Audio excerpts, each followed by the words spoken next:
اللہ نے اپنی قدرت سے بیت اللہ کو ابرہا کو ہلاک کر کے بچایا، اسی طرح اگر تمہاری نمازیں درست ہوں گی، اگر تمہاری نمازیں درست ہوں گی تو ہر مصیبت کے وقت دعا آ کر اس مصیبت کو رفع کر دے گی، ہر مصیبت کے وقت دعا آ کر اس مصیبت کو رفع کر دے گی۔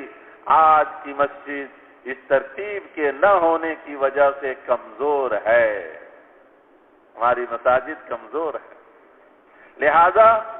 لہذا پھر نتیجہ کیا ہے کہ غیر مسلم مسجد کو بھی گرا دیتے ہیں، ہم کچھ کر نہیں سکتے کہ مسجد میں اعمال ہی نہیں ہے۔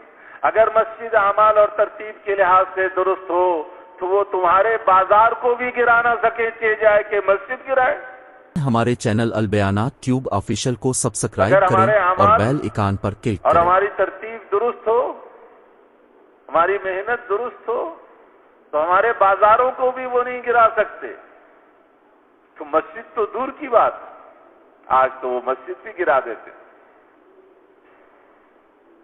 مسجد میں تعلیمات ہوں گی، باہر کی زندگی شاخ ہے مسجد کی، وہ جا کر عمل کریں، جو مسجد میں سیکھی اسی کو باہر کی زندگی میں لے کر گئے، اس پر عمل کریں، تو اس زندگی کو نہ کوئی ملک والے گرا سکیں گے اور نہ کوئی مال والا گرا سکے گا۔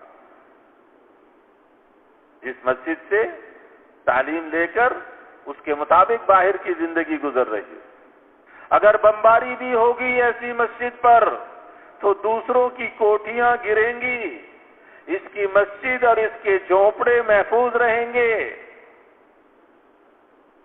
بمباریوں سے دوسروں کی کوٹھیاں محلات وہ تو گریں گے، ٹکڑے ہوں گے، اس کی مسجد اور اس کے جھونپڑے یہاں محفوظ رہیں گی۔ سیلاب میں تمہاری کھیتیاں بچیں گی، طوفان نوح میں کشتی اعمال نوح سے بچی ہے، طوفان نوح میں باقی سب غرق ہوئے اور کشتی نوح وہ اعمال نوح سے بچی ہے۔ اعمال محمدیہ سے زندگی کی کشتی بچ سکتی ہے، ہماری زندگی کی کشتی اعمال محمدیہ صلی اللہ علیہ وسلم سے بچ سکتی ہے۔ اب عمل کا راستہ بھی مال کے راستے کی طرح محنت سے چلتا ہے، جیسے مال کے راستے میں محنت ہے لیکن انجام دوزخ ہے، اسی طرح عمل کے راستے میں بھی محنت ہے۔ اعمال کا سلسلہ قائم ہوگا تو ان تمام اعمال کا ثواب تمہیں ملے گا، اور وہ محنت جو ان اعمال کا سبب ہے اس کا ثواب ان اعمال سے زیادہ ہوگا۔ انبیاء علیہ السلام کی طرح دعا قبول ہوگی۔ اعمال کو زندہ کرنے کو اپنا موضوع بنا لو،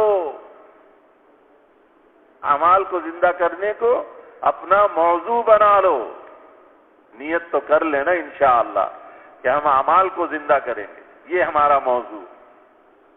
بازار سے مسجد نہیں ہے، یہ ذہن سے نکالیں کہ بازار سے مسجد کا نظم چل رہا، بازار سے مسجد نہیں ہے، محنت سے مال نہیں ہے، بلکہ اعمال سے مال ہے، جن کی وجہ سے مسجد بنائی گئی ہے، جن اعمال کے لیے مسجد بنائی گئی ہے ان اعمال سے مال ہے۔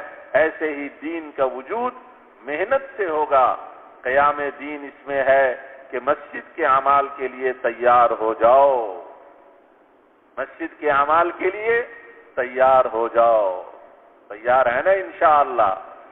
یہ جو ہم پھر رہے ہیں اللہ کے راستے میں اس لیے پھر رہے ہیں کہ مسجد کے اعمال کے لیے ہم تیار ہو جائیں۔